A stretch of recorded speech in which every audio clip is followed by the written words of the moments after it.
लोगों की ऐसी भ्रांति है कि श्री महाभारत की कथा कराने से, महाभारत जी को घर में रखने से महाभारत युद्ध हो जाता है।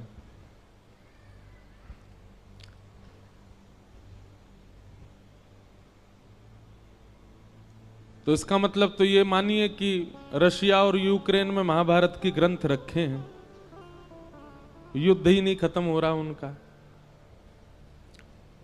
महाभारत जी को घर में रखने से युद्ध होते नहीं है, बल्कि जो युद्ध चल रहे हैं वो समाप्त हो जाते हैं। ये किसने भ्रांतियां फैला दी हैं कि वैदिक ग्रंथों को घर में रखने से भी सगुन और अपसगुन होता है। और पहली बात हमारी बहुत ध्यानपूर्वक सुनिए, ग्रंथों को घर में रखने से निश्चित ही भगवत कृपा होती है, पर उससे भी ज्यादा होती है उनका अध्ययन करने से, उनका श्रवण करने से, उस पर मनन चिंतन करने से।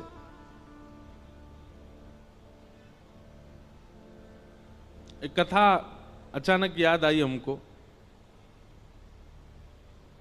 एक महात्मा थे, वो कुछ नहीं रखते थे अपने पास में, कभी किसी से कुछ लेते भी नहीं थे। हां, कोई भगवत वस्तु दे दे तो उसको संभाल लेते थे। किसी भक्त ने उनको गीता जी दे दी, महात्मा जी बड़े प्रसन्न हुए, गीता जी को उन्होंने स्वीकार कर लिया, रोज पढ़ते थे। कुछ दिनों में संपूर्ण गीता जी का पाठ पूरा हो गया। तभी एक व्यक्ति, उसके अंदर वैराग्य जाग गया था, महात्मा जी के पास आया, बोले मुझे अपनी सेवा में रख लीजिए। तो महात्मा जी ने उसको अपनी कुटिया में रख लिया। निष्किंचन महात्मा। एक दिन उनके मन में भाव आया कि हम कुछ तीर्थ यात्रा करने के लिए जा रहे हैं। तो महात्मा तीर्थ यात्रा के लिए जैसे ही निकले तो चेला राम से कह के गए, बोले देखो हमारी कुटिया में है तो कुछ भी नहीं, खाली है पूरी, एक गीता जी हैं बस, यही हमारी संपत्ति है, इनको संभाल के रखना। उसने कहा ठीक है। अब वो गीता जी को संभाल करके रखता था। एक दिन एक चूहा घुस गया कुटिया में और वो गीता जी को कुतरने लगा। उस व्यक्ति ने देखा कि अरे ये चूहा तो हमारी गीता जी को खा जाएगा। उसने मनोविचार किया क्या करें, गांव वालों से पूछा तो गांव वालों ने कहा कि बिल्ली रख लो तो फिर चूहा नहीं आएगा। तो वो कुटिया में बिल्ली ले आए कि बिल्ली के डर से चूहा नहीं आएगा। कुछ दिन तो चूहे नहीं आए, लेकिन बिल्ली बेचारी पतली दुबली होने लग गई, उसको भोजन पानी मिलता नहीं था, सूखने लग गई। व्यक्ति को बड़ी चिंता हुई, उसने गांव वालों से कहा, बोले हमारी बिल्ली तो पतली हो गई, अब क्या करें? बोले इसको दूध पिलाना पड़ेगा तब हिष्ट पुष्ट होगी। तो क्या करें उसके लिए? बोले गैया रख लो। कुछ दिन तो किसी भगत के यहां से दूध आ जाता था, लेकिन कुछ दिन बाद एक गैया और रख ली। अब गैया का दूध उसको बिल्ली को पिलाने लगे। अब महाराज गैया पतली दुबली होने लग गई। अब बोले अब क्या करें? बोले इसके लिए तो भैया फिर एक जो है इसको चारा खिलाना पड़ेगा, इसको भूसा खिलाना पड़ेगा, इसकी सानी करनी पड़ेगी, तब जाकर के सब चलेगा। मन में विचार करने लगे बड़ा दिक्कत वाला काम है, अब उसके लिए क्या करें? तो बोले एक काम करो, एक दासी रख लो, वही घर को संभाल लिया करेगी, वही गैया की सेवा कर दिया करेगी, दूध निकाल के आपको भी पिला देगी, बिल्ली को भी पिला देगी। वो ठीक है, दासी रख ली। दासी से प्रेम हो गया तो उससे ब्याह हो गया। ब्याह होने के बाद में 3-4 बालक हो गए। कुछ महीनों बाद, साल बाद महात्मा लौट करके आए। महात्मा जी ने अपनी कुटिया में जीवन में कुछ नहीं रखा, केवल गीता जी रखी थी। आज जब लौट करके आए तो क्या देखा? बच्चे खेल रहे हैं, गैया बंधी हुई है, बिल्ली और बिल्ली के बालक भी डोल रहे हैं वहां पे। और वो जो सेवक था वो अब मोटा ताजा हो गया है और वहां बैठा रोटी पा रहा है, पत्नी भोजन बना रही है। बोले चेला राम, अरे गुरुजी गुरुजी गुरुजी आओ आओ, प्रणाम श्री चरणों में। ये सब क्या किया बेटा तुमने? मैं कुटिया दे के गया था तुमको, एक गीता जी दे के गया था, ये सब तुमने क्या इतना विस्तार कैसे कर दिया? बोले गुरुजी सब गीता जी ने ही करवाया, गीता जी की कृपा से ही सब वैभव बना है मेरा। क्यों, तुमने पाठ किया था क्या? 18 अध्यायों का पाठ किया था? अरे पाठ नहीं किया मैंने, 18 अध्याय देख लिए। बोले कैसे देखे? बोले पहला अध्याय तो बिल्ली है, दूसरा अध्याय गैया है, तीसरा अध्याय पत्नी है, चौथे पांचवें छठवें बोल रहे नीचे सारे अध्याय हैं। गुरुजी समझ गए, बोले गीता जी केवल रखी थी, पढ़ी नहीं थी, पढ़ी होती तो इतना विस्तार नहीं होता। हम लोगों को लगता है कि केवल रामायण जी को पूज लो, भागवत जी को पूज लो, गीता जी को पूज लो, इन्हीं से काम हो जाएगा। नहीं, आप उसका स्वाध्याय नहीं करेंगे, उस पर मनन चिंतन नहीं करेंगे, जो आपके मन में विकार हैं, जो मन में आसक्तियां हैं, वो कैसे समाप्त होगी? पैरासीटामोल घर में रखने से बुखार थोड़ी उतरेगा, उसको पाना पड़ेगा। अदरक घर में रखने से गला ठीक थोड़ी हो जाएगा, उसको कूट के उसका रस लेना पड़ेगा। दूध घर में रखने मात्र से चाय थोड़ी बन जाएगी, बनानी पड़ती है। बाजार से केवल घिया, लौकी, तोरई, टमाटर लाके घर में अब तो सब्जी बन जाएगी, कैसे बने? अपने आप बनानी पड़ेगी। सामग्री घर में लाने से कल्याण नहीं होगा, सामग्री का उपयोग करना आना चाहिए। ये भ्रांति फैला दी है हमारे भारत में। मैं अधिकतर जाता हूं इंटरव्यूज में, मुझसे यही पूछा जाता है कि महाभारत जी रखने से लड़ाई होती है घर में। अरे किसने कह दी ये बात? और एक बात सुनिए, आप महाभारत घर में नहीं रखते तो कम लड़ाइयां हो रही हैं आपकी। महाभारत ने तो युद्ध को विश्राम किया है। हमारे शास्त्र कहते हैं यन्ने भारत तन्ने भारत। पूरी दुनिया में आप जो कुछ भी देखते हैं, चाहे वो स्वभाव हो, चाहे वो व्यवहार हो, चाहे वो दोष हो, चाहे वो गुण हो, ऐसा एक भी दोष, गुण, स्वभाव, व्यवहार, क्रिया नहीं है संसार में जो महाभारत में नहीं लिखी हो। सब लिखा है। कई ऐसे व्यवहार हैं जिनका अभी तक प्रादुर्भाव नहीं हुआ, वो हमारे बच्चे, उनके बच्चे देखेंगे। जैसे हमारे दादा परदादाओं ने आज का युग का जो व्यवहार है ये नहीं देखा था। अब कई कई नए नए व्यवहार आविष्कृत हो रहे हैं ना, जैसे जैसे कलयुग आगे बढ़ रहा है। सब लिखा है महाभारत में। और जो महाभारत में नहीं लिखा, हमारे संत जन कहते हैं वो दुनिया में आपको कहीं देखने को मिलेगा ही नहीं। सब कुछ है महाभारत में। महाभारत का छोटा सा अंश है भगवत गीता, जिसने पूरे विश्व को ज्ञान दे दिया। समझो महाभारत कैसा होगा।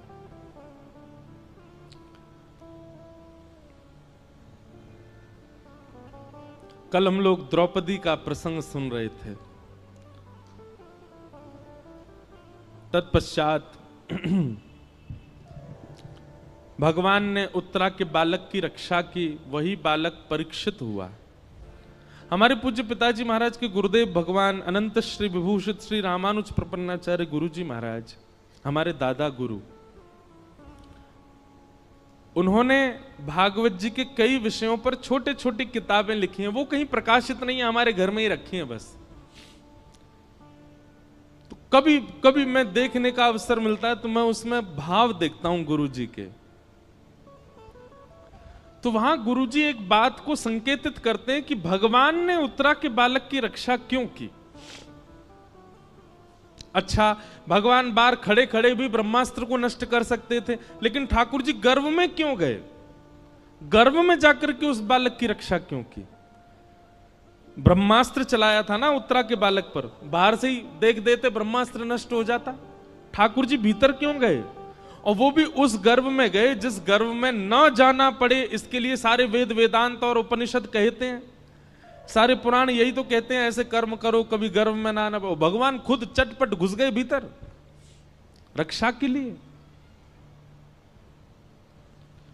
तब हमारे गुरुदेव भगवान कहते हैं, बोले सामान्य बालक होता तो ठाकुर जी बाहर से ही ब्रह्मास्त्र नष्ट कर देते, लेकिन ठाकुर जी ने जब उस परीक्षित के पूरे भविष्य का चिंतन किया तो मन में विचार आया, ओहो ये तो भविष्य में चल करके हमारी कथा का श्रोता बनेगा, क्यों ना ऐसे बालक को गर्भ में दर्शन दिया जाए। इसलिए ठाकुर जी गर्भ में गए।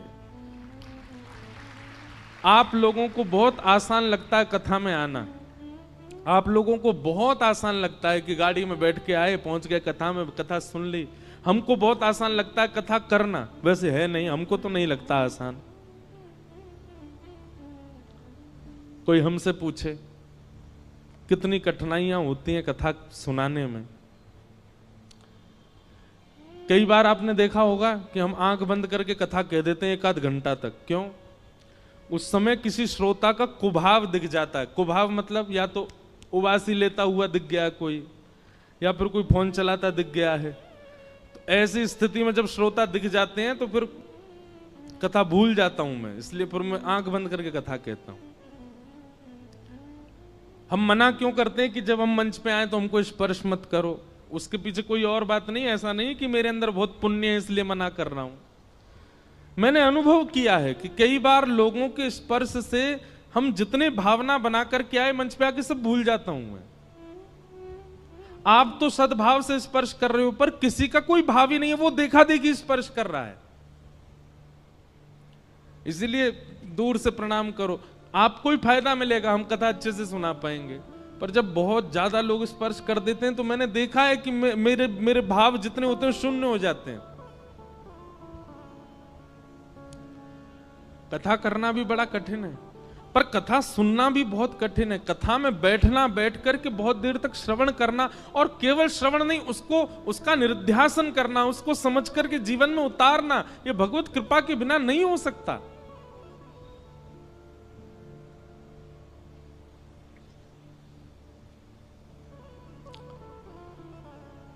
कथा का श्रोता होना सामान्य बात नहीं है। निश्चित ही ये बात आप लिख लीजिएगा, प्रमाणित है। अगर कोई व्यक्ति अपने जीवन में कथा से लगाव करता है, कथा श्रवण कर रहा है, उसने कभी ना कभी ठाकुर जी को देखा है, उसने दर्शन किया है ठाकुर जी का, इसीलिए उसकी रुचि बढ़ रही है।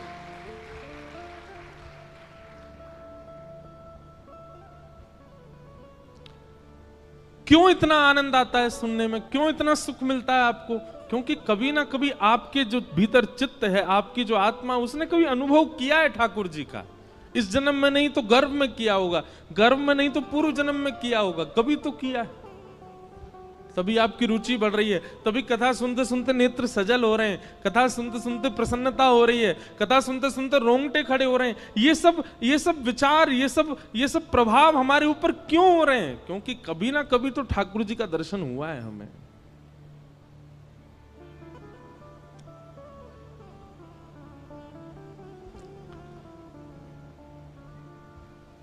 कुंती ने भगवान की स्तुति गाई, तत्पश्चात भीष्म पितामह ने भगवान की स्तुति गाई, और फिर भगवान द्वारिका प्रस्थान कर गए। उत्तरा के गर्भ के बालक ने जन्म लिया, और कुछ वर्ष बाद जब भगवान अपनी लीला पूरी करके चले गए, तब पांडवों ने उस बालक को राज्य गद्दी पर बिठा दिया, और पांडव भी स्वर्गारोहण को चले गए।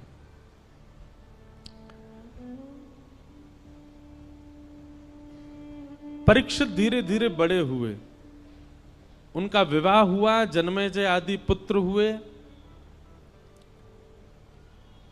अब यहां पर एक बहुत बहुत अच्छी बात है, पता है, बटुक जी भी बैठे हैं, कई सारे विद्वान भी बैठे हैं। अधिकतर व्यास कहते हैं, हम भी कहते थे पहले कथा में, कि कलयुग को 5 स्थान दिए, और उन 5 स्थानों में एक स्थान जात रूप मदात प्रभो सोने में निवास दिया। अभी हम इसका विस्तार करेंगे, बस ये कुछ व्यास बैठे हैं सन्मुख, उनको बता रहे हैं। और उसके बाद परीक्षित ने आकर के मुकुट पहन लिया, जिसकी वजह से उनके मस्तिष्क में कलयुग प्रविष्ट हो गया। पर यह कथा भागवत में लिखी नहीं है। परीक्षित जी ने कोई मुकुट नहीं धारण किया, बल्कि श्रीमद् भागवत जी में तो स्पष्ट ऐसा लिखा है कि जब तक परीक्षित जी पृथ्वी पर थे, कलयुग थरथर कांपता था। कलयुग ने अपना प्रभाव डाला ही नहीं कहीं पर भी।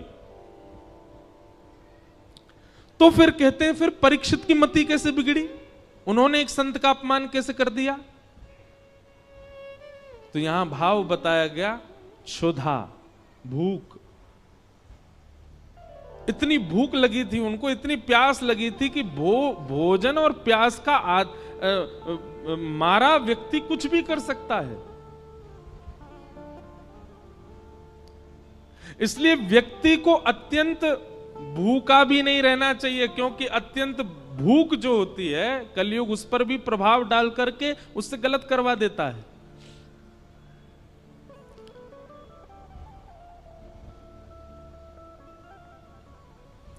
दो लोगों को भगवान नहीं मिलते।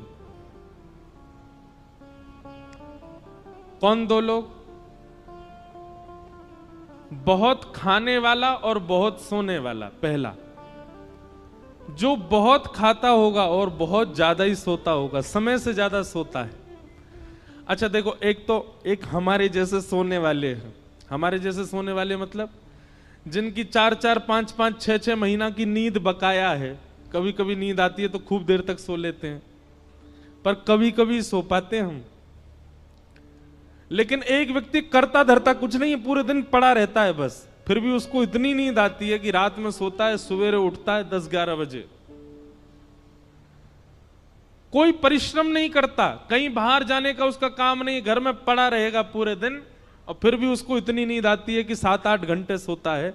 ऐसे व्यक्ति को ठाकुर जी नहीं मिलते, जो पारिश्रमिक नहीं है, परिश्रमी नहीं है और फिर भी सोता है। और दूसरा, बहुत खाने वाला। इसमें भी यही बात आएगी, जो बहुत परिश्रम नहीं करता है लेकिन खाता बहुत है, बहुत खाता है, अधिक मात्रा, भूख से अधिक खाता है। ऐसे व्यक्ति को ठाकुर जी नहीं मिलेंगे। पहला व्यक्ति बहुत सोने वाला, बहुत खाने वाला। और दूसरा व्यक्ति बहुत कम सोने वाला और बहुत ही कम खाने वाला, उसको भी ठाकुर जी नहीं मिलते। क्यों? इसके प्रति ठाकुर जी विचार, पहले वाले के प्रति तो विचार करते हैं, ये मेरी थाली खा जाएगा और ये सोता ही रहेगा, मोते कब खेलेगा, मेरे संग कब रहेगा, इसलिए ठाकुर जी उसको नहीं मिलते। और दूसरे वाले के प्रति ठाकुर जी विचार करते हैं, जे खुद ना खावे मुंह का खवावेगो, ये खुद ही भूखो रहे मुंह का खवावेगो।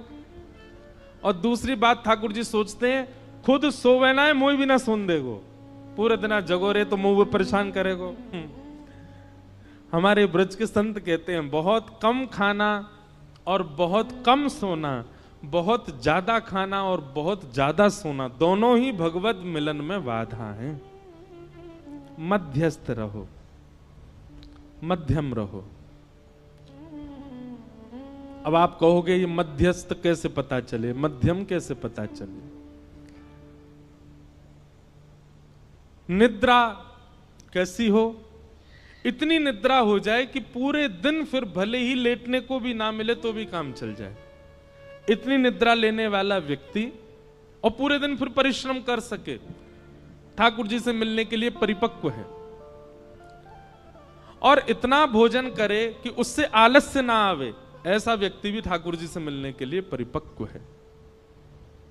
अपच ना हो, इतना भोजन करे बस, ऐसा व्यक्ति भी ठाकुर। और भैया कछु तो खुद भी अपने आप भी समझ जाया करो, जीवन में कितना सोना चाहिए, कितना खाना चाहिए, इसका थोड़ी व्यवस्था बनाओ और उस अनुसार ठाकुर जी के मिलन के लिए चलो।